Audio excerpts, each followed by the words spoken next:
चट्ट भोगोडे खानु भने आउनै गाइजहरू भोगोडे टन्नै छ फोलेको रोक्नु म छेउमा गएर देखाउँछु पानी पिचकारी आइरहेको थियो किन मरेछ त देख्न सक्नुहुन्छ यो याल्लो जति सबै भोगोडे हो ल गाइज मासु ल पाकिसकेको छ हल्का यो टमाटर पाक्नु बाँकी छ हैन ल गाइज हैन अहिले चाहिँ 5 बज्न लाग्यो 5 बज्न 5 मिनट छ देख्न सक्नुहुन्छ घाम चाहिँ क्या दामी सनसेट चाहिँ क्या दामी देखिरहेछ अझ अलिकति रुखले गर्दाखेरि अलिक नराम्रो देखियो होइन यो रुखहरू नभए चाहिँ डल्लै दामी देखिन्थ्यो यस्तो तरिकाले पुरा रातो घाम लागिरहेछ यस्तो छ होइन अब म भनेको चाहिँ बारी जानुपर्ने हुन्छ होइन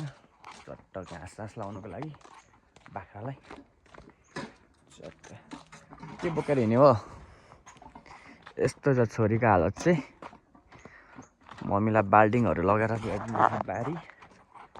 यसरी नै ज्ञानी हुनुपर्छ सधैँ होइन त्यस्तै छ बाबा आउनु भएको छैन होइन बजार जानुपर्ने थियो आज काम टन्नै थियो बाइक नभएर काम पनि केही पनि गर्नु पाएन ल अब भोलि गर्नुपर्ने हुन्छ बाइकको काम चाहिँ अनि हाम्रो छोरीको चाहिँ एक्जाम हुँदैछ कस्तो हुँदैछ एक्जाम राम्रो हुँदैछ के गफै त जतिखेर राम्रो मात्र अनि पछि रिजल्टमा चाहिँ आलु खाइरहेको हुन्छ फेरि 3-4 वटामा त्यस्तै छ छोरीको ताल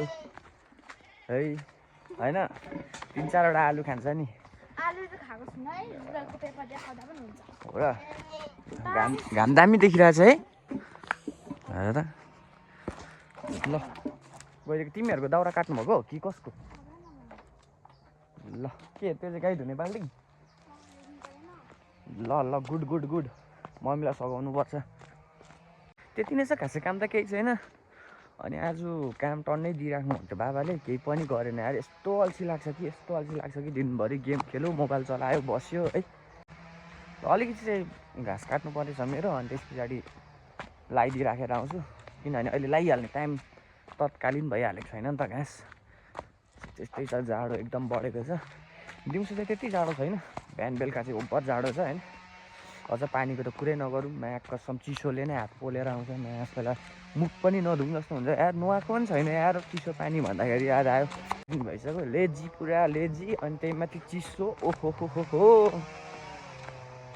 के हो पारी पनि कराउँछ यहाँ पनि कराउँछ पुरा यहाँ चाहिँ फडानी भएको छ है त बारी आउने बाटोमा चाहिँ फडानी भन्दा पनि यो दाजु भाउजूले रुख सेल गर्नुभएको हो होइन यहाँ चाहिँ प्याज अनि यो चाहिँ लसुन सागहरू एउटा छ यही सिला पार्नुपर्छ सब्जीहरू होइन अलैँची बारी चट्ट भोगोडे खानु भने आउनै गाइजहरू भोगोडे टन्नै छ फोलेको रोक्नु म छेउमा गएर देखाउँछु पानी पिचकारी आइरहेको थियो किन मरेछ त देख्न सक्नुहुन्छ यो याल्लो जति सबै भोगोडे हो है त भोगोडे खाने भए आउनु होला फ्रीमा म पैसा लिदिनँ है रुख मुनिबाटै देखाइदिन्छु हल्ला यो याल्लो जति सबै भोगोडे ल आउनु होला सरोजले 1 रुपियाँ पनि पैसा लिँदैन त्यहाँ अमृतसरको घाँस काटिदिने हो बाउले मलाई खोल्सीबाट लिएर आइज भन्दै त्यसले के गर्नु हो त्यति साह्रो जाँगरै चल्दैन ल गाइज होइन मेरो चाहिँ अब खानासुजी पाक्दैछ है अनि बिहान भइसकेको छ 9 बज्न लाग्यो अनि बाबा काममा जानुहुन्छ नि त त्यही भएर म चाहिँ हतार खाना सब्जी पकाउनु पर्ने हुन्छ सो यहाँ प्याज काटिसकेको छु यहाँनिर कराई बसिरहेको छ होइन त्यही हो अनि आज चाहिँ हाम्रो सब्जीमा चाहिँ के छ भनेदेखि आज चाहिँ हाम्रोसँग चाहिँ मासु छ गाइज है एकदमसँगले ल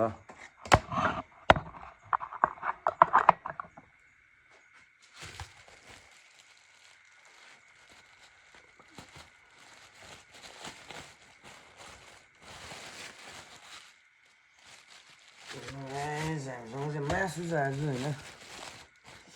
डाडी र म मात्र हो 2जनालाई मात्र हो 2जनालाई हाब्बी पुग्छ आधी केजी मासुले देख्न सक्नुहुन्छ मासु यहाँ छ अहिले भर्खरै लिएर आएको मैले चाहिँ होइन बिहान बिहानै त्यही हो ल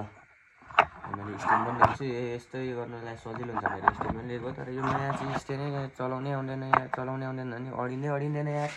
के हो र यस्तो यार त्यही तेरिका अनि बाहिरको वेदर चाहिँ यस्तो छ देख्न सक्नुहुन्छ यहाँ घाम लागिरहेछ होइन बाइक त्यहाँ छ यस्तो छ वेदर सो अनि आज चाहिँ मैले चाहिँ यिनीहरूको कुचोहरू पनि हल्का तान्नुपर्ने हुन्छ यिनीहरू बारीको पनि सकेको त छैन त्यही हो चट्ट पहिला घरको कामहरू सक्नुपर्छ अनि त्यस पछाडि भनेको बारीको काम सुरु हुन्छ है त मेरो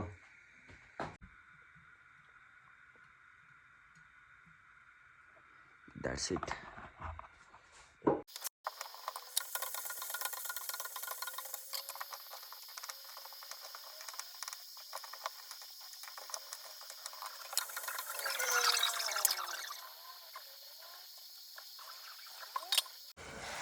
गाइस मेरो सब्जी चाहिँ यहाँ पाक्दैछ है मासु पाक्दैछ मासु ड्याड पनि आज चाहिँ सरप्राइज हुन्छ है फेरि बाबालाई मैले भनेकै छैन मासु लिएको छु भनेर होइन एकदम अब बाबा पनि सरप्राइजै हुनु पर्यो नि त फेरि मलाई चाहिँ कुक गर्नु चाहिँ सानैबाट बच्चैबाट आएको हो किनभने हाम्रो मम्मी चाहिँ अलिक हामी सानै हुँदाखेरि बाहिर जानुभएको हो होइन विदेशतिर भनौँ न अब बाहिर भन्नाले अनि त्यस पछाडि अब घरमा मै मात्रै थिएँ अनि बहिनी पनि सानै थियो अनि सो त्यति बेलादेखि नै म चाहिँ कुक सिकिसकेको थिएँ होइन त्यही हो अब मासु भात दामी तरकारी खानुपर्ने हुन्छ है त हेरिराख्नु होला ल गाइस यतापट्टि चाहिँ हाम्रो यहाँ खोले पकाउने ठाउँ छ होइन बाख्रालाई खोले पकाइदिनु पर्यो नि त अनि यो चिज चाहिँ मैले बसाएको थिएँ अब आगो फुकेर फेरि तताउनु पर्ने हुन्छ हाफ बोइल चाहिँ भइसक्यो जस्तो छ बाख्राको पनि खाना चाहिँ होइन आधी सरो चाहिँ पाकिसकेछ तर यो चाहिँ भरे दिउँसो दिने हो नि त अनि आधी चाहिँ पाकिसकेको रहेछ अब आगो फुकेर आधी पकाउनु पनि हुन्छ ल गाइस मासु ल पाकिसकेको छ हल्का यो टमाटर पाक्नु बाँकी छ होइन कस्तो देखिरहेछ कमेन्ट गर्नु होला सरोज कुक है फ्रन्ट क्यामेरै बिग्रियो यार गाइस यो फोनै चेन्ज गर्ने बेला भयो क्या कस्तो ब्याट्री पनि मेरो ड्यामेज भइसकिसकेछ होइन यस्तो यस्तो आउँछ के भयो क्यामेरा पनि यस्तो पो आउँछ ल मम्स एउटा फोन चाहिँ अब गिफ्ट हानिदिने बेला हो फेरि पनि क्यामेरा यस्तो बिग्रिसकिसक्यो फोनको होइन ब्याट्री पनि ड्यामेज भइसकिसक्यो दुःखले चलाउँदैछु होइन अब लङ टाढो बाटो हिँड्दाखेरि त त्यही हो अब पावर ब्याङ्क एउटा लिनुपर्ने छ अरू भन्दा नि आज चाहिँ हाम्रो त्यो चाहिँ काम चाहिँ मिठो लागिरहेछ यार ग्याङ हेर्नु न दामी लागिरहेछ ए सट्टा ल गाइस मैले चाहिँ खाना पसिसकिसकेँ होइन पकाउनु त अघि पकाएको तर खाएको थिइनँ अब बाबालाई पर्खेको बाबा आउने भएर अनि म चाहिँ खान थालेँ होइन ल खानुपर्छ अनि त्यहाँदेखि टक्क धन्दासन्दा गरेर गाडी पनि वास हान्नुपर्ने छ गाडी पनि लास्टै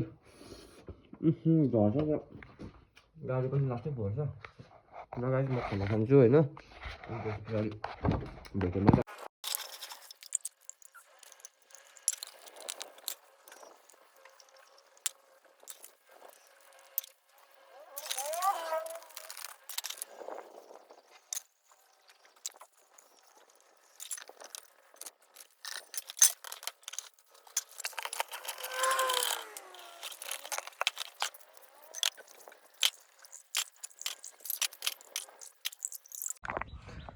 ल गाइस मैले चाहिँ खाना पनि खाइसकिसकेँ अनि धन्दा पनि गरिसकिसकेँ है बहिनी गएपछि पढ्नु गएपछि लास्टै गाह्रो छ होइन मेरो चाहिँ डेली रुटिन नै त्यही हो खाना सब्जी अनि त्यहाँदेखि बाबा काममा जानु हुँदाखेरि बारीसारी जानुपर्छ सो त्यही हो अब बाइक धुन्छु म होइन बाइक एकदम डट्टी छ देख्न सक्नुहुन्छ अस्ति नेपालटार गएदेखि बाइक धुएकै छैन पुरा धुलै धुलो भइरहेछ है सो बाइक साइक धुम अनि त्यहाँदेखि यो कुच्चो सुच्चो अलिअलि हल्का तान्नु छ कुच्चो सुच्चो होइन। आजको ड्युटी मेरो त्यही हो। भएछ अनि भरेतिर तल खोलातिर नुहाउनु जानुपर्ने हुन्छ। बाथरुममा त लास्ट जाडो हुन्छ, सकिन्न यार कि पानी तताएर ल्याउनु पऱ्यो। चिसो पानीले त बाथरुममा त सकिन्न, आँटै आउँदैन। ल हेर्दै गरौँ है त भ्लग। म अब ड्युटीतिर लाग्न आँटेँ। 1-1.5 घन्टा चाहिँ मजाले यो कुच्चो तान्नु पर्नेछ, सकिहाल्नु पर्नेछ। मजाले भन्दा पनि हुर्केको तान्छु। अनि मैले पन्जा मेरो कता हराएछु। कपाल पनि के ढोस्दै छ। लेफ्ट राइट यो भाउजूहरूको एकछिन चलाउँछु म। यहीँनिर हो तान्नुपर्ने चाहिँ। एउटा हेडको पऱ्यो कि क्या यार।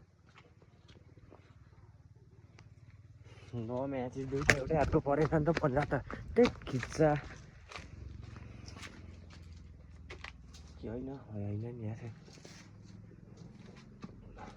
रहेछ नि त। ल गाइस हल्का तानिदिइहालौँ है त।